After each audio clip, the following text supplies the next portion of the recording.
سخت گرمی کی حالت میں روزہ دار راستے سے گزرا اور روزے کی حالت میں شدید گرمی کی وجہ سے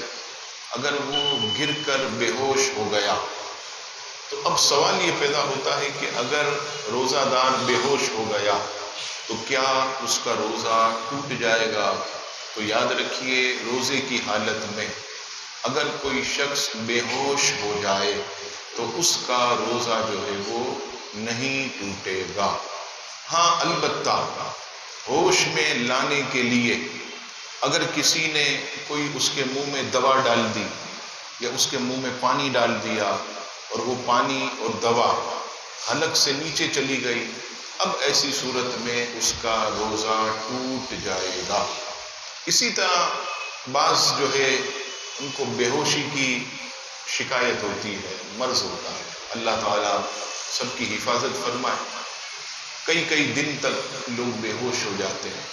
تو اگر روزہ دار روزے کی حالت میں بے ہوش ہو گیا اور مثال کے طور پر 4 دن کے بعد اسے ہوش آیا تو اب کیا حکم ہے؟ تو اب شرعی حکم یہ ہے کہ جس دن اس نے روزہ رکھا تھا نیت کر کے، جس دن بے ہوش ہوا تو 1 دن کا روزہ جو ہے اس کا کہلائے گا، باقی جتنے دن وہ بے ہوش رہا ان سب دنوں کے روزے اس کو قضا کرنے ہوں گے۔ جیسے 4 دن بے ہوش ہو گیا، پہلے دن تو اس نے روزے کی نیت کی تھی، روزے کی حالت میں وہ بے ہوش ہو گیا تو وہ دن جو تھا وہ تو روزہ اس کا گنا جائے گا، لیکن بقیہ 3 دن جو بے ہوش رہا تو اس کے اندر جتنے بھی روزے اس کے چھوٹے وہ ماہ رمضان کے بعد اس کو جو ہے وہ قضا کرنے ہوں گے۔ اسی طرح اگر کوئی شخص نابالغ اور سحری کے وقت بلوغت کی علامت ظاہر ہو گئے، یعنی بالغ ہو گئے، تو یاد رکھیے گا اب اس پر اس دن کا روزہ رکھنا فرض ہے، اگر چھوڑے گا سخت گناہ گار ہوگا، کیونکہ وہ سحری کے وقت میں ابھی سحری کا وقت ختم نہیں ہوا اور وہ بالغ ہو چکا، لہذا اس دن کا روزہ رکھنا اس کے لیے فرض ہے۔ اسی طرح ایک عورت نے روزہ رکھا، روزے کی حالت میں دن کے وقت وہ ناپاک ہو گئی، حیض آ گیا، تو ایسی صورت میں اس کا روزہ ٹوٹ جائے گا۔ اسی طرح بعض خواتین، آپ جانتے ہیں کہ فیشن چل پڑا کہ افطار پارٹی میں بھی میک اپ وغیرہ، لالی وغیرہ لگا کے لپسٹک وہ خواتین جو ہے وہ جاتی ہیں، اب کیا کریں، عادت سی ان کی پڑ گئی، تو میک اپ وغیرہ اگر کوئی روزے کی حالت میں عورت کرے تو اس سے روزہ جو ہے وہ نہیں ٹوٹتا۔ اسی طرح روزے کی حالت میں کوئی عورت لبوں پر لپسٹک لگائے تو اس سے بھی روزہ نہیں ٹوٹتا، لیکن عورت کو احتیاط کرنی چاہیے کہ وہ اپنی زبان ہونٹوں پر نہ لگائے کہ اس سے لپسٹک کے جو ذرات ہوتے وہ اس کے منہ کے ذریعے حلق میں جاتے ہیں، اگر لپسٹک کے ذرات منہ کے ذریعے حلق کے اندر چلے گئے تو روزہ جو ہے اس کا ٹوٹ جائے گا، لیکن اگر احتیاط کرتی ہے، صرف لبوں پر لپسٹک لگی ہوئی ہے اور احتیاط کرتی ہے تو ایسی صورت میں جو ہے اس کا روزہ جو ہے وہ نہیں ٹوٹے گا۔ عزیزان گرامی، کوئی ایسا مریض کہ جو یوں سمجھ لیجئے کہ اب ڈاکٹر نے اسے لا علاج قرار دے دیا، جیسے کینسر کا مریض ہے، اب وہ لا علاج بیماری میں مبتلا، اب صحیح ہونے کے کوئی چانسز نہیں کہ وہ ٹھیک ہوگا، تو ایسا شخص جو ہے اپنے روزوں کا فدیہ دے گا۔ اسی طرح ایک شیخ فانی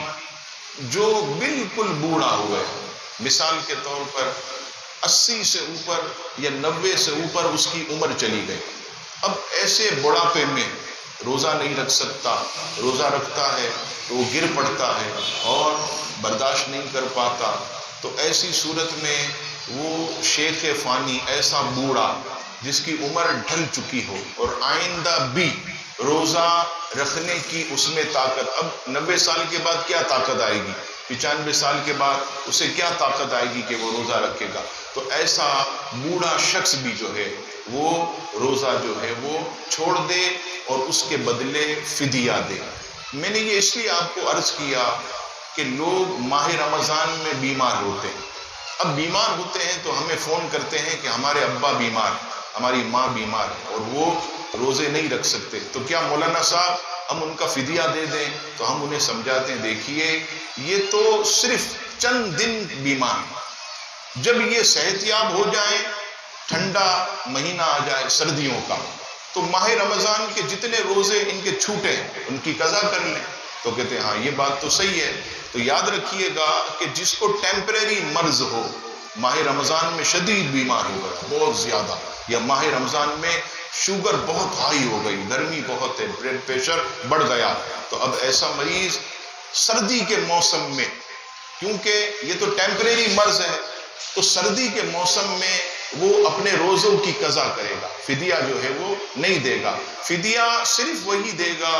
کہ جس کو ڈاکٹر نے لا علاج قرار دے دیا، ایسی بیماری، دائمی بیماری جسے کہتے ہیں، ہمیشگی کی، وہ لگ گئی ہو کہ اب جو ہے صحت یاب ہونے کا کوئی چانسز نہیں، تو ایسی صورت میں جو ہے وہ فدیہ دے گا۔ اور فدیہ کتنا دے گا؟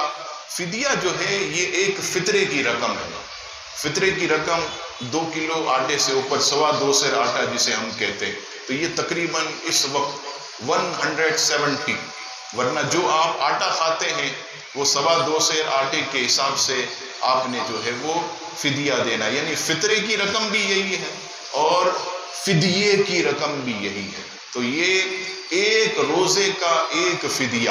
یعنی اس وقت 170 یعنی 170 روپے۔ تو میں تو کہتا ہوں کوشش کریں 200 روپے ہی دے دیا کریں، راہ خدا میں زیادہ ہی جائیں گے۔ تو اگر کوئی شخص کسی اپنے والدین کا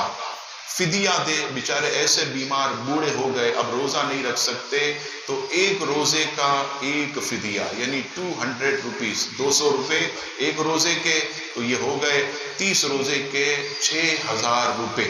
اور یہ فدیہ جو ہے کسی بھی مسکین کو جو ہے وہ، غریب کو، مستحق کو جو ہے وہ دیا جا سکتا ہے۔ اگر آپ والدین کا فدیہ دیں تو والدین سے اجازت لے لیں کہ دیکھیے